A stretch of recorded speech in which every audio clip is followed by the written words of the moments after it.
This is day 107 of the Daily Bread Bible Study. We are looking at 1 Kings chapters 21 and 22. In 1 Kings 21, King Ahab of Israel worships Baal and is metaphorically married to Baal through his wife Jezebel. Thus, King Ahab did things that were considered immoral to the God of Abraham, Isaac, and Israel, and for his acts the king is promised death. Now, one of the immoral acts of King Ahab involves coveting his neighbor's vineyard. King Ahab seeks to give money to Naboth in exchange for the vineyard, yet the man does not want to give up his ancestral inheritance. King Ahab is obsessed with this property, even becoming slightly depressed over it. The king feels powerless.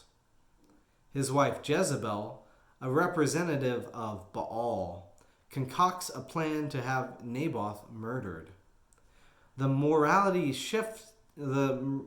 shifty king agrees, and Jezebel hires two scoundrels to slander the vineyard owner. The lie, Naboth cursed God and the king, is spread in 1 Kings 21, verse 13, and it leads to the people stoning Naboth to death. Thus, King Ahab listens to Baal instead of the Lord God. And from this, the prophet Elijah again brings bad news. In 1 Kings 21, verse 20, Ahab said to Elijah, "Have you found me, O my enemy?"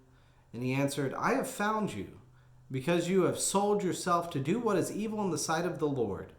I will bring disaster on you. I will consume you, and cut off from Ahab every male, bond or free, in Israel."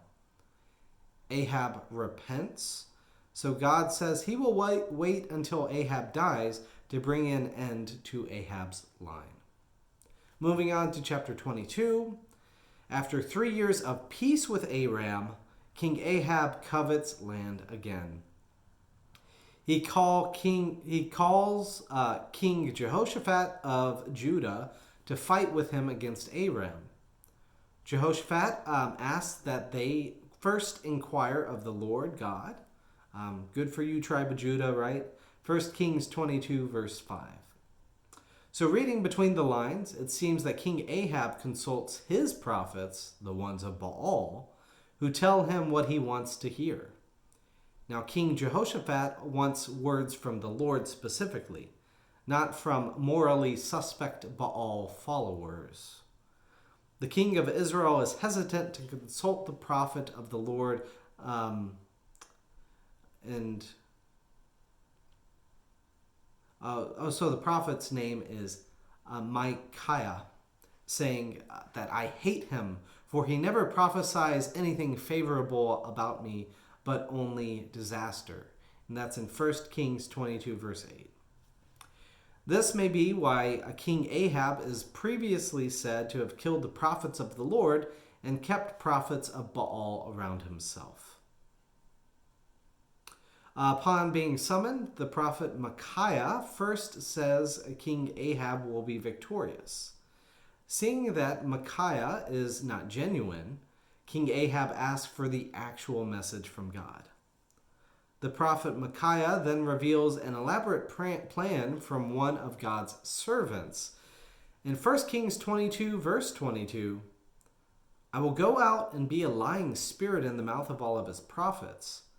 Then the Lord said, you are to entice him, and you shall succeed. Go out and do it. So you see, the Lord has put a lying spirit in the mouth of all these your prophets. The Lord has decreed disaster for you. Regardless of, God putting a lying spirit into prophets, which, feels immoral in some sense, but as we talked about last time, a lot of this has to deal with following in God's purposes. So this will bring about God's purposes, namely disaster for Ahab. Now, there is a brief confrontation with Zedekiah, and the interesting thing about Zedekiah is that it is also the name of the last king before Jerusalem and Judah falls to the Babylonians. That is discussed in 2 Chronicles 36, verse 11. Now, the accusations against Zedekiah sound familiar to the accusations against King Ahab of Israel. In 2 Chronicles 36, verse 16, so kind of weaving both of these stories on top of each other, Zedekiah, the king, was, quote, he kept mocking the messengers of God, despising his words, and scoffing at his prophets, until the wrath of the Lord against his people became so great that there was no remedy. So Ahab is kind of provoking the Lord here to this sense of no remedy as well. Anyways, the prophet Micaiah is imprisoned. King Ahab of Israel and King Jehoshaphat of Judah fight against the Arameans. And in battle, King Ahab is fatally injured and carted back to Samaria dead.